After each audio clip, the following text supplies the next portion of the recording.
Rain slammed against the glass windows of the CEO office while Ethan Vale stood outside the door, listening. Inside, his wife was laughing. Not the polite business laugh she used around investors. A real laugh. Soft, warm, intimate. And it wasn't meant for him. Ethan slowly pushed the door open and saw his wife, Aurora Sinclair, sitting shoulder to shoulder with another man. Adrian Cross, her childhood sweetheart. The man she claimed was just like a younger brother. Aurora immediately pulled away awkwardly. "Husband, you're back early." But Ethan didn't get angry. No shouting, no jealousy. Because at that exact moment, he realized he could use Adrian. And once Ethan started calculating someone's value, their life was already over. Aurora Sinclair was one of the richest CEOs in Chicago. She married Ethan 3 years ago, but they never shared a bedroom. She claimed she had trauma, said physical intimacy made her uncomfortable.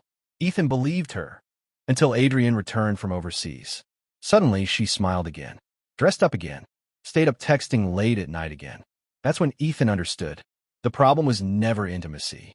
It was him. That same evening, Ethan arranged an important business dinner with billionaire real estate tycoon Victor Lancaster, a ruthless businessman with one dangerous secret. He loved pretty young men. The moment Ethan saw Victor staring at Adrian across the dinner table, the trap officially began. Ethan smiled calmly and pushed Adrian into the seat beside Victor. "Mr. Lancaster," Ethan said warmly, "Adrian is one of our brightest new executives." Victor grinned slowly. "Oh, I can tell." Adrian looked uncomfortable immediately, but Aurora didn't notice.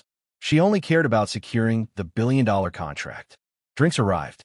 Adrian quietly refused alcohol, but Aurora softly pressured him. "Just a little," she whispered. "For the company." Big mistake. Hours later, Adrian was completely drunk while Victor practically wrapped himself around him. And Aurora? She was too busy celebrating the deal to realize what was happening. Before leaving, she looked at Ethan and said, "Make sure Adrian gets home safely." Ethan smiled politely. "Don't worry," he said. "I arranged everything perfectly." The next morning, Adrian stormed into the office looking destroyed. His clothes wrinkled, his eyes red. "You set me up," he shouted at Ethan. But before Aurora could react, Victor Lancaster walked in smiling and casually wrapped an arm around Adrian's shoulders. "From now on," Victor announced proudly, "Adrian will personally handle all my company's future projects." Aurora lit up with excitement. Adrian looked horrified. That was the moment he realized the truth. Aurora cared more about business than him. And Ethan? Ethan finally smiled, because the game was only beginning.